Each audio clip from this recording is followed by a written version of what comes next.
Doom 4, which was Call of Duty, but with demons. Call of Doomy! Oh, I'm glad this one didn't happen. So after Doom 3 came out in 2004, the franchise went into a decade-long hibernation. Yeah, for good reason. If you go back and play Doom 3 now, there are some minor improvements that make it not the worst thing ever, but man, people did not like Doom 3 when it came out. And during that decade, the landscape of first-person shooters changed very quick. And because of that, when it was time to make a new game, id Software didn't really know how to evolve the series. Doom 2016's success eventually showed that there was still a demand for old-school shooters, but it wasn't a guarantee the game would have been well received. For years, the game was stuck in development hell, playing Follow the Leader to the Call of Duty franchise. And before they came to their senses and just canceled that whole version of the project, Doom 4 was going to be basically everything the fans feared. Instead of a fast-paced action game with large levels, it was a slow-moving cinematic experience with extremely linear levels. Now, it's set on Earth during a demon invasion, so that, at least, is Doom-like. Doomy, one might say. And what you would do is take on demons as well as possessed cultists, who basically would fill in for the standard FPS enemies. The pre-alpha footage doesn't look bad. I mean, as a completely different franchise that has completely different expectations than the Doom franchise, that could be alright.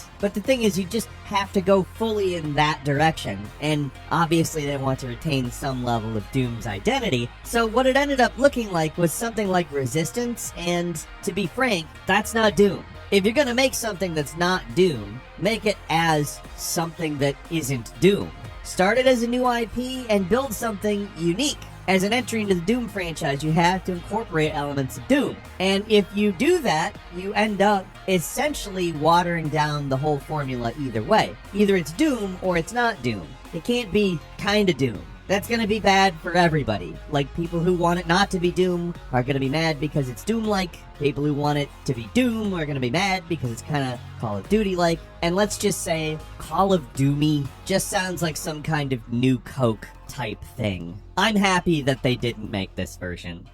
And number 9 is Shadowrun from 2007. Is this the best way to revive a cult classic RPG? The SNES, and especially the Genesis versions of Shadowrun, are cult classic RPGs for a reason. They're dense, they're complicated, interesting, they have this fascinating cyberpunk world that has some fantasy elements, and by the year 2007, people were really wanting some kind of a follow-up. Bethesda had announced a Fallout follow-up for 2008. Maybe Shadowrun could get some next-gen love as well. Well, Shadowrun did get rebooted, but not in a way any of the original games or tabletop version would imply would make sense. Instead of being an RPG, you know, what Shadowrun was, either way, it was a squad-based FPS developed by FASA Studio. Fans of FASA, the developers of some of the best MechWarrior games and the great Crimson Skies sequel, did not want them to make something like this, and Shadowrun fans, well, let's just say they were in full agreement. It's the exact problem that I described with Doom in the last point, except the game came out. So the only people who would have ever been interested in this were multiplayer FPS players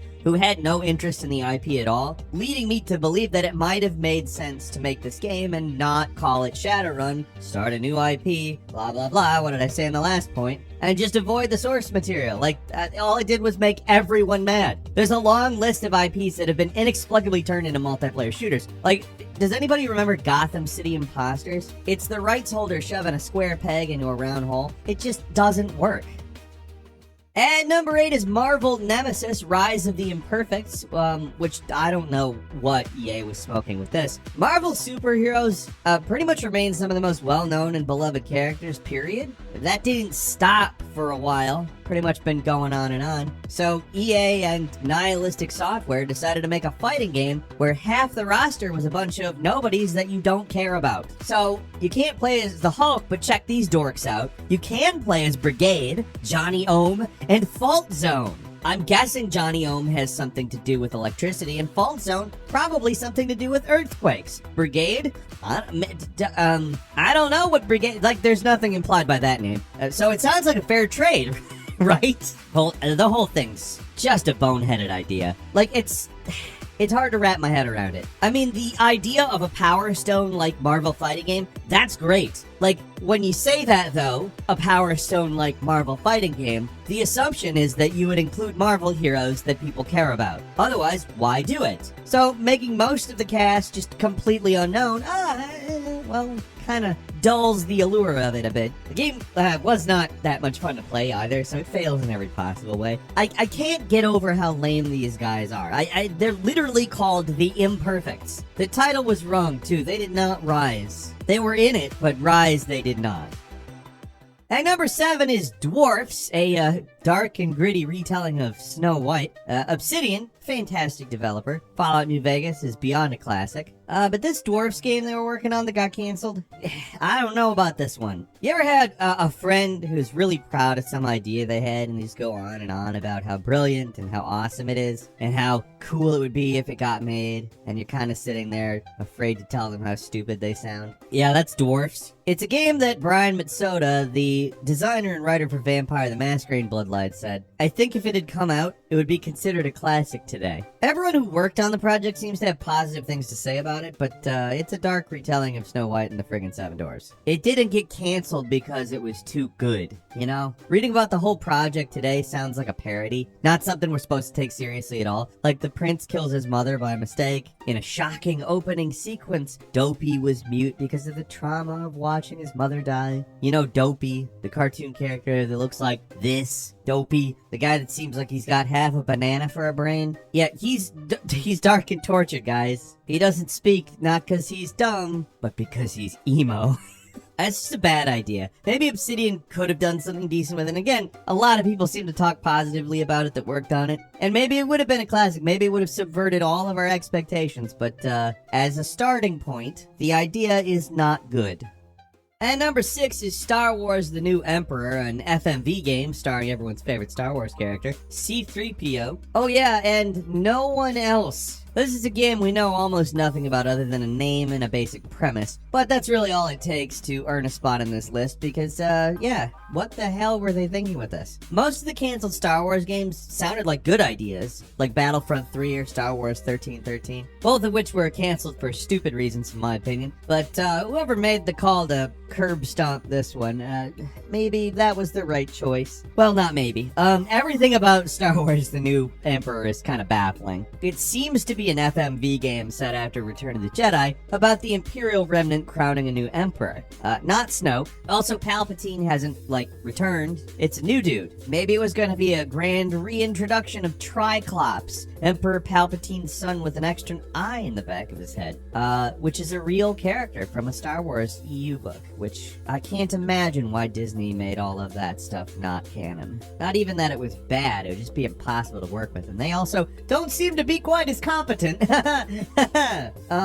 So for whatever reason, whatever mission that the rebels were undertaking, they sent C-3PO, because who else would you send to do whatever they were gonna do in response to crowning a new emperor? Why would you send one person? You know, and it wasn't even supposed to come out in 1993. It was being developed in 1998. The Phantom Menace was about to come out. Everything about this just sounds so dumb. So dumb that I want to know more than I do. We only have a short description to go on, but it's such a weird and bad idea we had to talk about it. I just wish we could say more. And number 5 is Metroid Prime Federation Force, a Metroid game where you don't play as Samus. So this is another one that actually came out, kind of in the bad ideas that should have been canceled but weren't category. In 2016, Metroid Other M was looming, considered by most a failure, so basically they came up with a 3DS exclusive cooperative shooter where you don't play as Samus, so obviously that would rescue the whole thing, right? That's apparently what somebody thought. But yeah, instead of playing as the iconic hero of the series, you play as a faceless Federation grunt, going on random short missions that are just miserable unless you're playing with other people. One of those games where I guess it's playable with friends, but it might as well not be, because playing by yourself is not fun. Also, the weird chibi art style doesn't make sense. I've never seen a Metroid look like this. Why? The entire premise doesn't fit with the Metroid series in any way, and everything about it feels wrong. It's a Metroid game with almost no recognizable Metroid elements. There's no exploration-based gameplay, none of the iconic powers, and it's just like mindless shooting in these small, boring missions. There have been a couple of weird Metroid Prime spin-offs, like remember the pinball game? But those came out when Nintendo was still making Metroid games. Maybe if this came out now, after Metroid Dread revitalized the whole thing, it wouldn't have been so reviled, but it's a sucky idea for a Metroid game either way.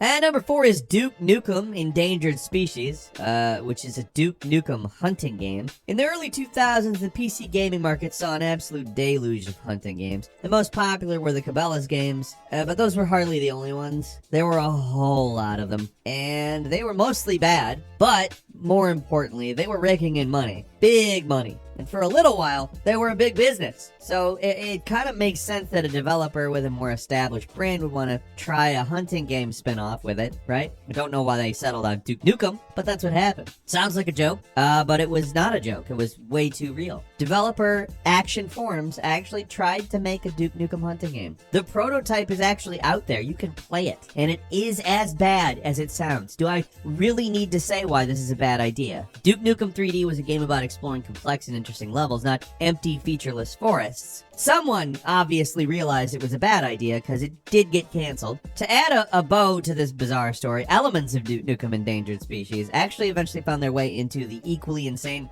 Vivisector Beast Within, which, if you've never heard of, look it up. It's totally nuts. And number 3 is Gamer Girl. I guess was probably well-intentioned, but was misguided. A 2020 trailer went online for an FMV game called Gamer Girl, where you apparently play as a moderator for an online streamer who helps them deal with an online predator. It's one of those ripped from the headlines premises that sounds provocative, but mostly just comes off as trashy. The initial trailer got so much backlash that the publisher pulled the entire announcement after a single day, and it's been gone. The game just doesn't exist now. They did have to know that just the premise alone would create some pushback. I'm probably relying on it to generate a little bit of media interest. But the weird thing is not that it's a female streamer, it's that you play as the moderator, and you basically tell the streamer what to do, even about important life decisions, which is, I mean, a baffling idea to me. The whole thing would have made a lot more sense if you played as the central character, but instead they made it super weird. These days, everything is just a new battlefield for culture wars. Not my favorite thing in the world, but I think in this case, we can just say the entire premise of Gamer Girl, culture wars or not, was a bad idea and move on. And number 2 is Escape from Diab, which can be described simply as skinny guy has to escape from a city of evil fat people. Oh, this is another one to add to the hopelessly misguided category. This game was built with at least the potentially honorable goal of curbing childhood obesity, but if you can't tell by the fact I can barely not laugh while describing it, they did it in the most ham-handed way possible. I wasn't joking. This is a game where a selection of conventionally attractive, muscular, skinny guys have to escape from a city full of evil fat people. That's literally all there is. And while it's supposed to be about promoting healthy eating and lifestyle choices, from the screenshots it mostly just seems like it's sort of demonizing fat people, which is kind of just a sucky thing to do. Obviously, being overweight isn't good for your health, but I don't know about making a moral judgment because of somebody's weight, let alone making them into an evil horde. Like, that feels ridiculous to even say. It sounds so silly. That's the premise of this game, though. I think it's trying to scare kids, quote-unquote, straight, but there's a right way and a wrong way to do that, and this game is so obviously on the wrong side of that scale. Like, this is dumb. But what might surprise you is it's actually a game that was developed by a developer that specifically works in what are called games for health. They received funding from the government to make Escape from Diab and another game called Nanoswarm Invasion for Inner Space that I knew nothing about. And Escape from Diab has undergone extensive clinical trials to see if it helps children lose weight. Escape from Diab. Diab. Like the first 4 letters of diabetes. That is something that the U.S. National Institute of Health gave them $10 million to develop. And finally, at number 1, it's a Shenmue Online MMORPG because, yeah, that makes sense. The Shenmue games, they're famous for a lot of things, but the last thing I think anybody wanted or expected was an MMO based on it. The first Shenmue games are focused on story almost above anything else. People are pretty invested in the story of Ryu in his quest for revenge against Lan Di. And Shenmue 3, it didn't quite satisfy, but maybe Shenmue 4 will. Anyway, when this game was announced, people did not want a vaguely related MMO filled with supernatural elements that weren't present in the main games. They wanted a proper sequel that continued the story. Just about everything that makes the series interesting and memorable would have been discarded when turned into an MMO. Maybe some of the environmental exploration would have remained, but everything else looks completely different. Like, was Shenmue even a popular enough brand to turn into an MMO? Yeah, it was primarily meant for Chinese and Korean markets, where it would probably be more popular, but still, it looks like they took the name and discarded pretty much everything else. There's a few screens of the game still floating around, but they pretty much look like every other generic Korean MMO that you've ever heard of. So, quick bonus for you, Connect Star Wars. We couldn't not mention this one, but we decided to throw it into bonus because the game has been the internet's punching bag for many, many years, and everybody knows how bad of an idea it was. Everybody said everything there is to say, but it cannot be understated how bizarre this whole thing is. I mean, seriously, Galactic Dance-Off? Did we really need to see Han Solo dancing to YMCA? Don't get me wrong, we had our laughs, but the song remixes are cringy to the extreme. The dancing is embarrassing, and everything about this mode just plain sucks. And nothing else needs to be said. Just look at it. It's the dumb